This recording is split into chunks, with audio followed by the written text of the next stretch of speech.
Okay, so here's the bike we're going to talk about today. It's the Prodigy XC mountain bike with the Brose motor in it with 90 Newton meters and 27.5-inch wheels. Here's the brake discs. The brake discs on the bike, I've never seen these on a mountain bike before. These are kind of like what you would see on a motorcycle normally. These are called floating disc brakes. As you can see, it's got these cooling areas as well to help keep your brake discs cool. So it's got the same disc on the back as well. I think that's fantastic. It's got the air forks. Here's the air cap. Take the air cap off to pump it up. Got the valve there. You got a special pump you got to buy. There it is, valve. And it seems like this is made out of aluminum. I could be wrong. It's just nice to put air forks on the bike. So you will need one of these pumps to adjust the air pressure in your air forks. This is one that also comes with this headlight. The headlight is hardwired into the bike, so when you got the bike turned on, the headlight stays on. There's no way to turn the headlight off unless you turn the power off to the bike. Does a good job at lighting up the road at night. I was surprised.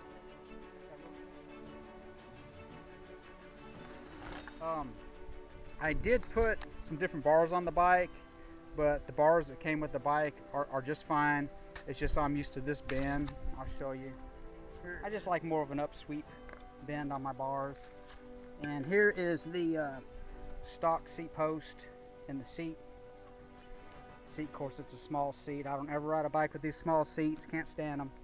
So I've got a nice gel seat on the bike, and also I put a suspension seat post on it as well that does a great job of smoothing out all the chatter and bumps. I like on the fork here, it's got this so you can set your sag on the fork.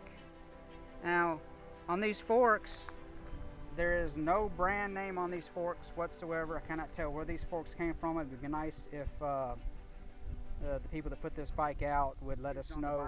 It's got just the regular air valve. I love this. I cannot stand the Presta valves. They end up leaking. So there's the Brose motor. It's very quiet.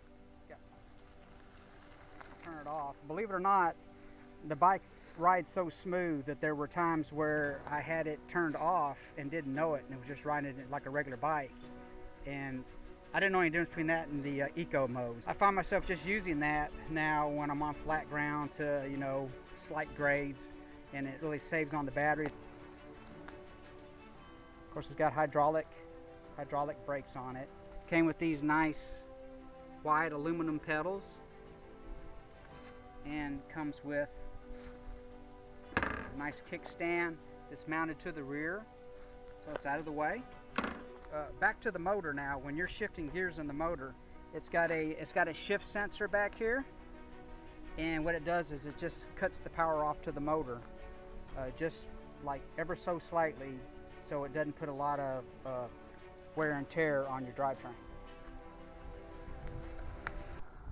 Okay, so now we're on the main road, and I'm going to see how long it takes to accelerate 28 miles an hour from 13. I'm in the hardest to pedal gear and in boost mode. Going now.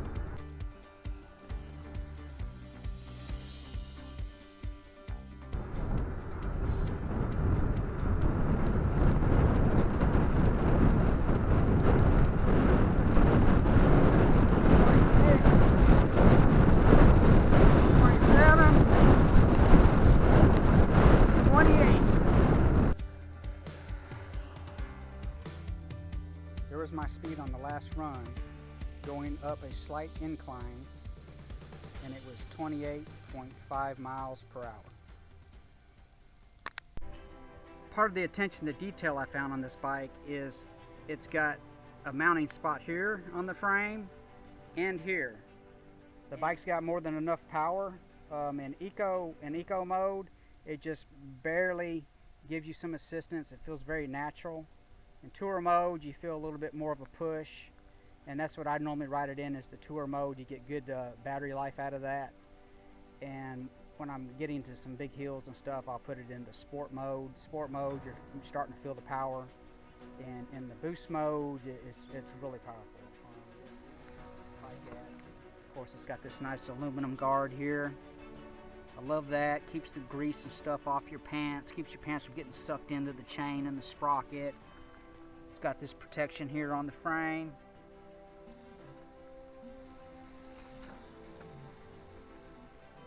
First and foremost, it's got that 90 Newton meter Brose motor. It's got more than enough power, I've found, for any situation I've gotten into off-road or on-road. Now it does say Prodigy XC, which means, you know, it's a cross-country bike that you're supposed to get out on trails. It's not made for aggressive trail riding, I'm going to tell you that right now. The frame can take it, but the forks are not made for that kind of riding. It says on the forks a little warning for casual trail riding, I believe. So it's not made. Feels really good. I started out with, I think it came with 80 pounds of pressure in the front forks, and I played with it down to 50. It felt too soft at 50, and I ended up at 70 pounds, and I weigh 175. I weigh 175 pounds, so I got 70 pounds. On the display, I wish that this display was just a little bit bigger, because it's hard to see what mode you're in when you're sitting up on the bike. But it's got different settings you can put it in. There's the time. There's the trip meter. My last ride did 32 miles. Trip time,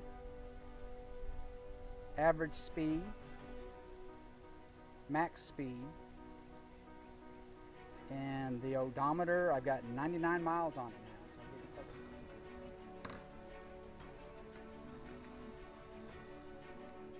So okay, now let's take the bike on some single track riding in the woods.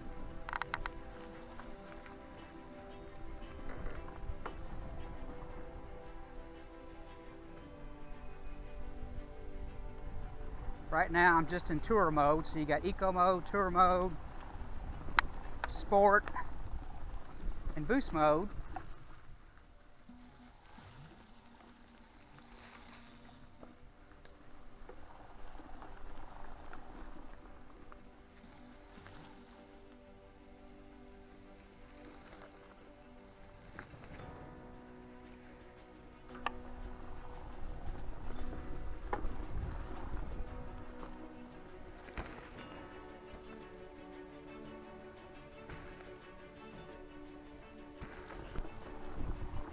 Tour mode gives you plenty of power on these single track trails.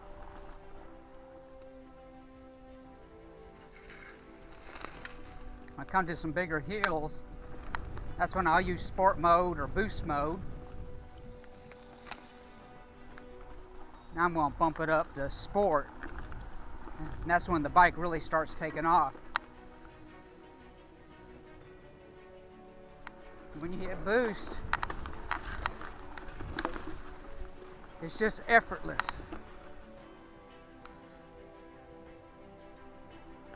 But I can tell you this 90 Newton meters is really more than you'll ever use.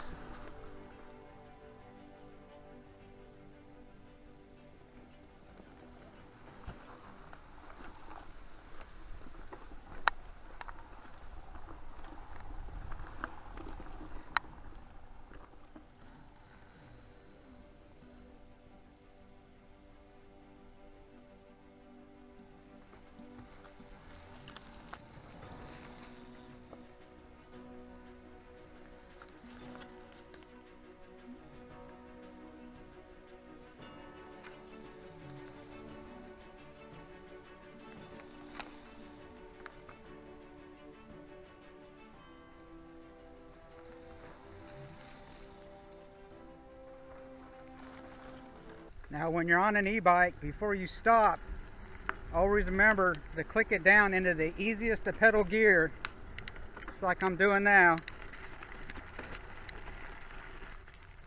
That way it puts less pressure on your motor when you take off.